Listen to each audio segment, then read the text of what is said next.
Hey guys. I was doing some thinking about our class and how to end it and how to end it strong.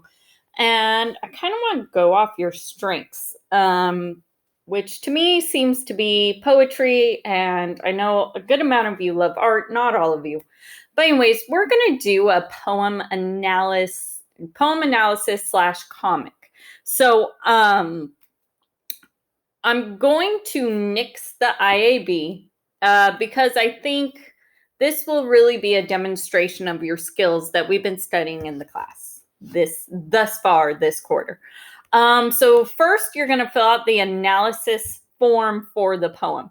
So first things first, you're going to choose a poem from poetryfoundation.org. So this video is just going to cover the analysis form. Okay, and then I'll show you guys for part 2. I'll do that on Wednesday. Okay, so here's the poem. One of my favorite poems from college, and I don't know what that is on the side. But I just ever since I first saw this poem, I've just always loved it. It's just so much sarcasm, so much humor.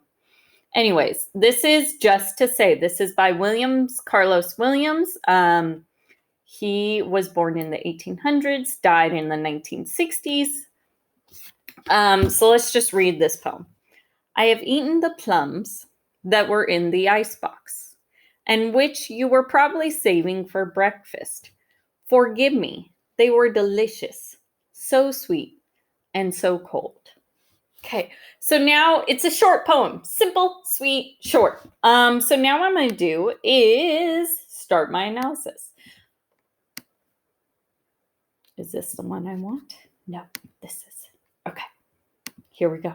So I'm going to kind of actually do a double screen so that I have the words of my poem right next to me so I can easily just quickly refer back to them. And then let me move my head. Here we go. All right, my name. Y'all know my name. What is the title and author? Is notice the capitalization. Okay, this whole poem, every word is capitalized. Ooh. So I'm going to do that. Oh my gosh, the author, William Carlos Williams. Kind of reminds me of my dad's name. His name is Thomas Timothy Thomas. All right, what does the title mean? So this is just to say, right? To me, this means it's casual, and we need to write this in complete sentences. Ooh, this is a casual title that makes me think the speaker, remember it's this poet, or it's the speaker, not the poet, right? Because the speaker is saying the poet wrote the poem. That makes me think the speaker is not taking things seriously. This is just to say, right? It's just a simple, like, I'm just saying this, right? This is just to say to you. I'm just saying this to you, right? Put the poems in your own words. So we're going to read the poem 2 or 3 times. You'll see something different. You're going to write a brief summary. And then you're going to list any nouns, verbs, phrases, connotative words that just pop out to you. Okay. So for me, if I were to summarize this, the speaker has stolen someone's plums, right? I'm going to take this literal, and is apologizing, but doesn't seem serious about their apology, right? And the words that show me this are, they were so sweet, so delicious, right? He's like, the speaker is like, they were so sweet, so delicious, so cold. What can I do, right? Delicious, sweet, and cold, right? And then I'll explain that more. But I'm just this is kind of notes, but notes in complete sentence form. What do you think the poem means? So the answer here is it's a simple poem. So is this a deeper meaning poem, or is this actually like as simple as it sounds. You stole the plums and you're kind of casually saying, oh, sorry, right?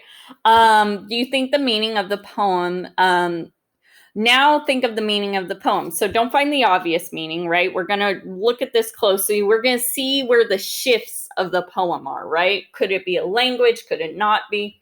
Could it be language showing that? Could it just be a simple tone change in word usage? So what I see, where I see my shift in this poem, the first two stanzas are simply just talking about the poem or talking about the action. And that someone wanted them, right? The shift is here, right? Forgive me. They were delicious, so sweet and so cold. So my shift is in the last stanza of this, right? So this poem, I'm going to just write 2 sentences. Could have literal meaning of stealing someone's plums and not seriously apologizing, right?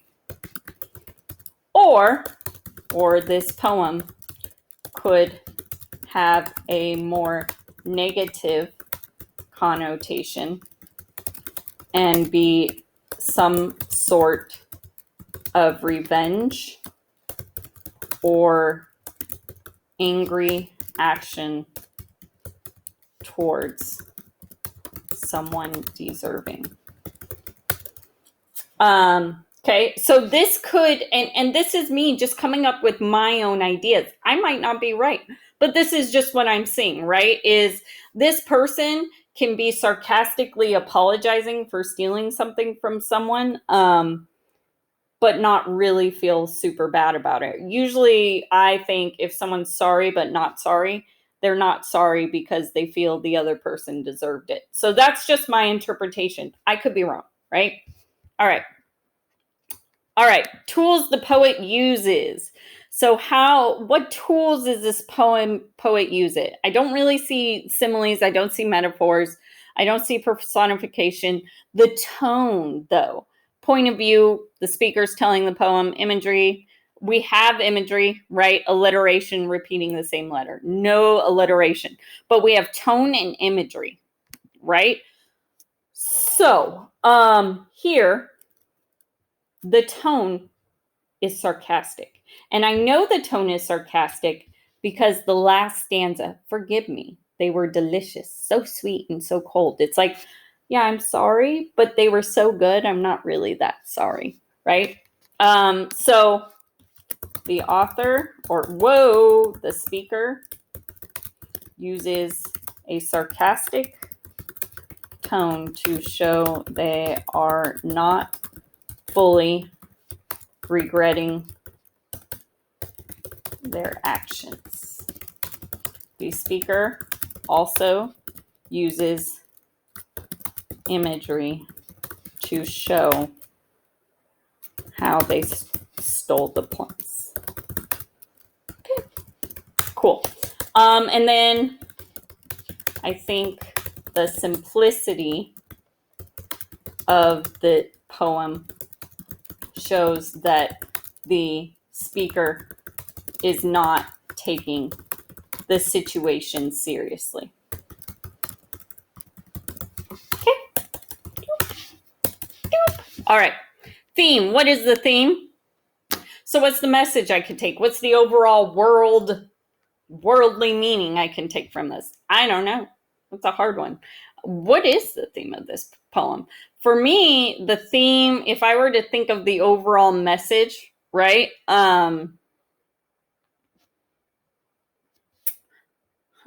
I'm actually really thinking about this. If I were to think of the overall message of this poem, I've been reading it for years, and it's interesting that I'm like, oh, what is the theme?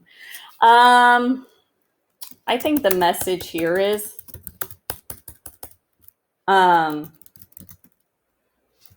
you can be sorry for something, but not fully show remorse. I don't know. I don't think that's a good one. I'm going to come back to that. So I'm going to leave a note to myself. Come back to this. I'm not happy about that. But I'm getting it done, right? I'm not happy about it, but I'm going to get it done. Last thing I'm going to do is research on some history of the poet, who they were. And this will kind of tell me, like, who's this poet? What was happening in the time period this poem was written? What country, like, are there any social justice movements?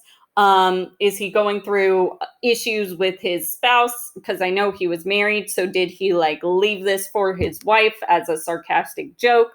Was it kind of like some sort of angry way of, or condescending way of portraying a message of I ate your plums, ha ha.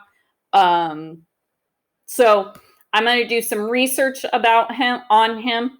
And then I'm going to make sure to put the links. Make sure you use reliable sources. So poetryfoundation.org is an excellent source. Not going to use Wikipedia, right? Not using Wikipedia. Poets.org is a decent one. Okay.